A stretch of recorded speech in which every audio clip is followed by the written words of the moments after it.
السلام علیکم ناظرین، آج کی اس ویڈیو میں ہم آپ کو ارطغرل غازی شیر دل مجاہد کی داستان کے بارے میں بتائیں گے۔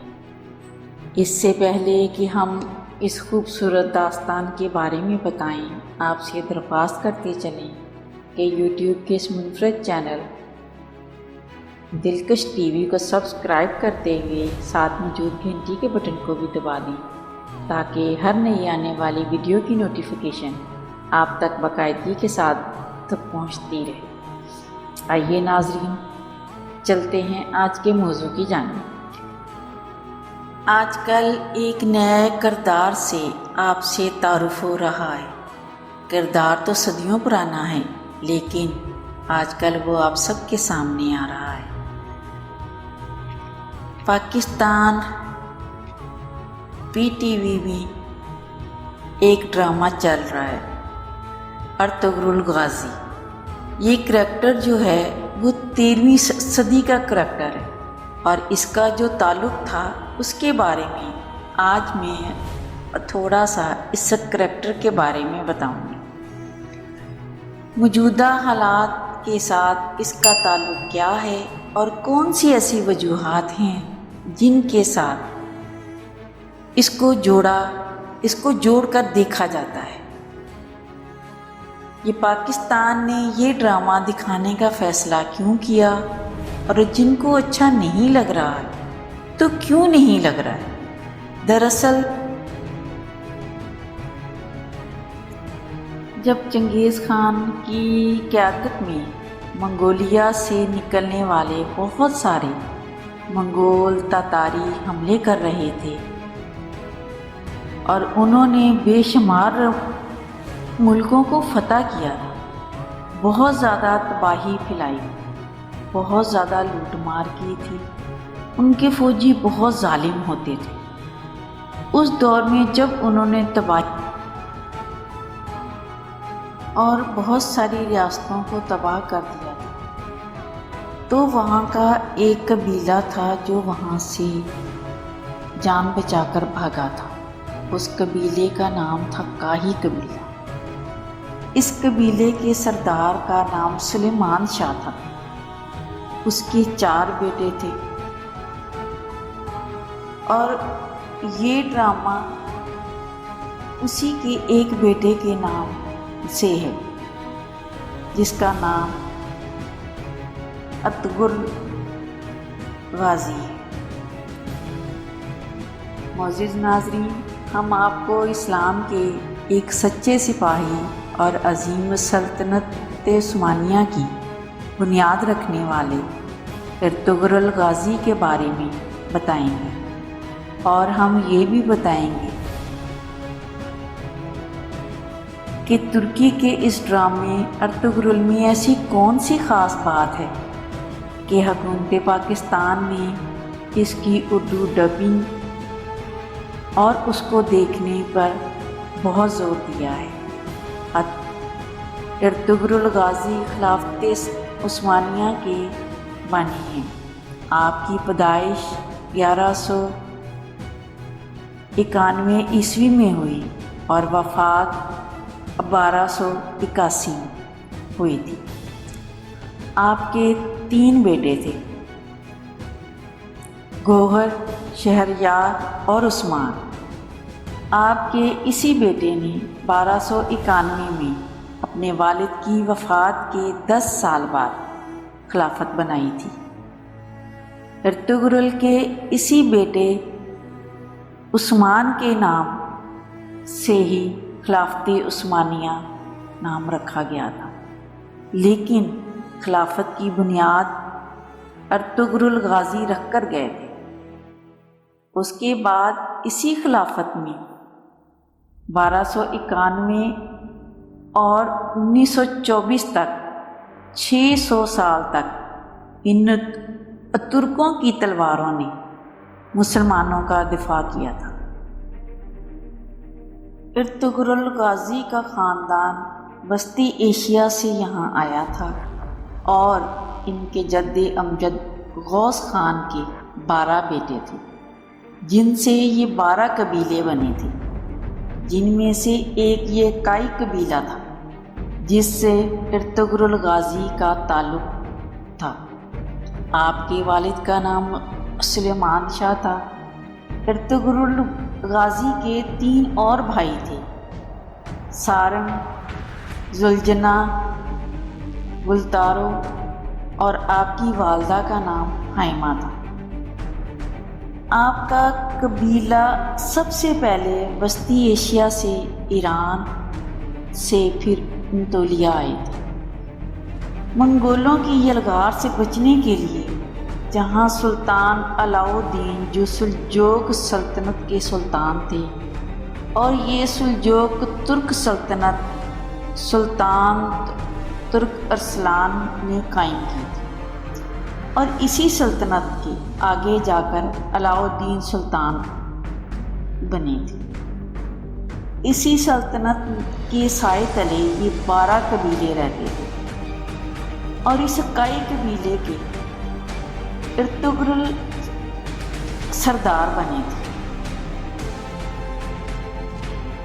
اپنے والد سلیمان شاہ کی وفات کے بعد 1232 میں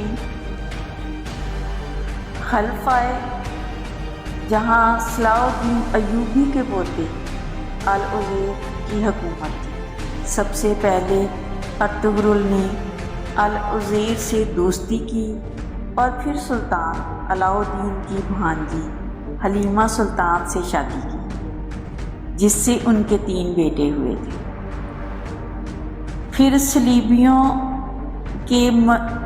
کے مضبوط قلعے کو فتح کیا گیا۔ اس کے بعد ارطغرل سلطان علاؤ الدین کے بہت قریب ہو گیا۔ اس کے بعد منگولوں کی یلغار قریب ہوئی تو ارطغرل غازی نے منگولوں کے اہم لیڈر کو شکست دی۔ نویان منگول بادشاہ اگتائی خان کا رائٹ ہینڈ۔ اگتائی خان چنگیز خان کا بیٹا تھا، اور چنگیز خان کا بیٹا اور اس اگتائی خان کا بیٹا ہلاکو خان تھا، جس نے بغداد کو روندا تھا اور بہت بری طرح روندا تھا، اور اسی نویان کو شکست ارطغرل غازی نے دی تھی۔ پھر ارطغرل غازی اپنے قبیلے کو لے کر سوگت آ گئے، بالکل قسطنطنیہ کے قریب۔ وہاں ان کے ایک اہم قلعے کو فتح کیا۔ یہیں تمام ترک قبیلوں کو اکٹھا بھی، اور سلطان علاؤ الدین کے بعد ارطغرل غازی سلطان بن گئے۔ سلجوق ریاست اس کی نسل سے آگے جا کر سلطان محمد فاتح تھے، جس نے 1453 میں جا کر قسطنطنیہ فتح کیا تھا، اور اس پر حضرت صلی اللہ علیہ وسلم کی پیش گوئی بھی پوری ہوئی تھی۔ تاریخ میں ارطغرل غازی جنگجو بہت کم ملتے ہیں، لیکن ہماری نسلیں ان کو جانتی تک نہیں ہیں۔ یہ بہت بہادر جنگجو تھے، ہر دور میں جنگجو گزرے ہیں، جس نے اسلام کے لیے کچھ نہ کچھ کیا ہے، اور اس کا ایک روحانی پہلو بھی ضرور ہوتا ہے، اور ان کے پیچھے ایک روحانی شخصیت بھی ضرور ہوتی ہے، جس کی ڈیوٹی اللہ تعالیٰ نے لگائی بھی ہوتی ہے۔ تاریخ اٹھا کر دیکھ لیں، پہلے اسلام کے آغاز سے لے کر دیکھ لیں، کوئی نہ کوئی ایسی شخصیت ضرور ہوتی ہے۔ اس جنگجو ارطغرل کے پیچھے بھی اللہ تعالیٰ نے جس کی ڈیوٹی لگائی تھی، ان کا نام شیخ محی الدین ابن عربی رحمۃ اللہ علیہ تھے، جو اندلس سے ارطغرل غازی کی مدد کو آئے تھے۔ ارطغرل ڈرامہ ہے کیا؟ اسے دیکھنے کو کیوں کہا گیا ہے؟ ارطغرل ایک ڈرامہ نہیں ہے، یہ ایک سحر ہے جو مسحور کر دیتا ہے، یہ ایک طلسم ہے جو جکڑ لیتا ہے۔ مغرب کے ہر قلعے کو پاش پاش کر دینے والا یہ جان باز سپاہی ہے۔ مغرب اس سے کتنا پریشان ہے، آپ اس کا اندازہ اس بات سے لگا سکتے ہیں کہ نیو یارک ٹائم میں اسے ترکی کا سافٹ ایٹم بم کہا گیا ہے۔ کہا گیا ہے کہ اردگان اس کے ذریعے مسلمان نوجوانوں کو ورگلا رہا ہے اور انہیں عظیم سلطنت کے دلکش خواب بھی دکھا رہا ہے۔ اس کے ذریعے ایک ایسا جذبہ پیدا کیا جا رہا ہے جو ان قریب قیامت خیز طوفان کی صورت میں نمودار ہوگا۔ دراصل بات یہ ہے کہ اس ڈرامے کے ذریعے مسلمانوں کی بزدلی اور احساس کمتری کو ختم کیا جا رہا ہے، انہیں اپنی تہذیب پر فخر کرنا سکھایا جا رہا ہے۔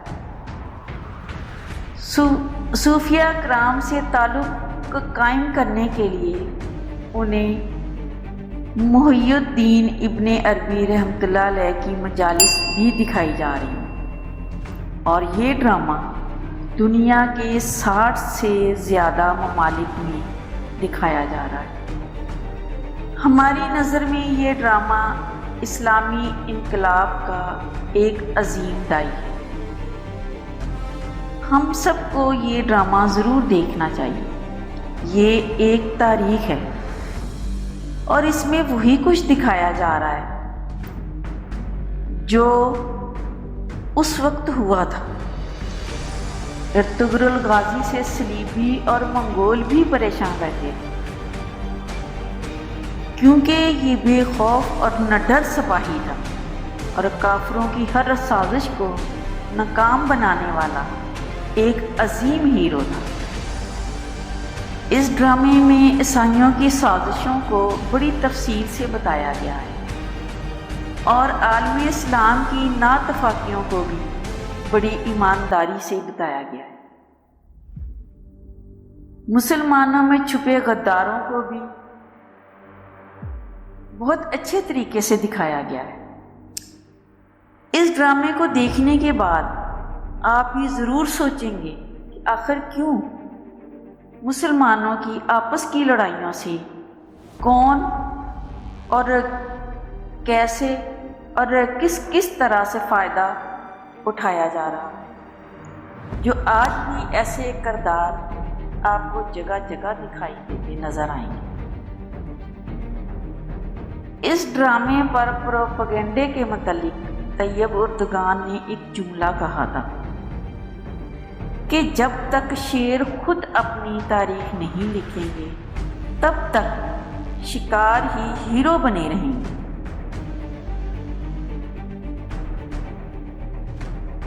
ترکی زبان میں ارطغرل کے معنی ہے زخمی کرنے والا عقاب، بہادر آدمی۔ یہ غازی لقب سے پہچانی جاتی ہے۔ یہ نہایت بہادر، نیک اور عادل شخص تھے اور ان کے ہاتھ سے کئی فتوحات ہوئی تھی۔ اسی دوران ارطغرل کو ایک خواب بھی نظر آیا کہ چاند دیکھا ہے اور ایک درخت دیکھا ہے اور اس درخت کی بہت ساری شاخیں دنیا بھر میں پھیل چکی۔ آپ نے اس روحانی شخصیت سے اس کی تعبیر پوچھی تو آپ نے بتائی کہ تمہیں دین اسلام کے لیے چن لیا گیا ہے، تم اور تمہاری اولادیں حکمرانی کریں گی۔ اپنے خواب میں 4 پہاڑ اور 4 دریا بھی دیکھے، چاروں دریا کے آس پاس کے علاقوں کو فتح کر کے ایک طاقتور حکمران بن گئے۔ آپ کے بیٹوں میں جو ایک بیٹا عثمان تھا اس نے اپنے باپ کی جگہ لی۔ وہ عدل و انصاف کرنے والا تھا، اپنے والد کے نقش قدم پر چلتے ہوئے فتوحات حاصل کرتے رہے اور 3 برے اعظموں تک پھیلے اور تقریباً 6 صدیوں تک خلافت عثمانیہ موجود رہی۔ اس کے بعد ان میں وہ بات نہ رہی، یہ لوگ بھی سازشوں میں اور عیاشیوں میں پڑ گئے۔ پہلی جنگ عظیم میں یہ کمزور پڑ گئے تو پھر 40 ممالک وجود میں آئے۔ اس وقت کا سلطان وحید الدین کو جلا وطن بھی ہونا پڑا۔ 3 سال تک لڑتے رہے مگر پھر ہار گئے۔ حجاز مقدس پر آل سعود کا قبضہ ہوا۔ جنگ بندی ہونے کے بعد ایک معاہدہ وجود میں آیا جو 1 صدی پر محیط تھا۔ ترکی پر پابندیاں لگا دی گئیں اور جو بہت سخت تھی، اور اب 2023 میں اس معاہدے سے ترکی آزاد ہو جائے گا اور ترقی کی راہ پر گامزن ہو جائے گا۔ معزز ناظرین، امید ہے آپ سب کو یہ خوبصورت ویڈیو ضرور پسند آئے گی، اور پسند آنے کی صورت میں اسے لائک کیجیے، فیس بک، واٹس ایپ اور اپنے دیگر سیاحت کے شوقین دوستوں کے ساتھ شیئر کرتے ہوئے ہماری حوصلہ افزائی بھی کیجیے، اور کمنٹ باکس میں اپنی قیمتی تجاویز سے ضرور آگاہ رکھیے گا۔ آج کی ویڈیو میں بس اتنا ہی۔ اللہ نگہبان۔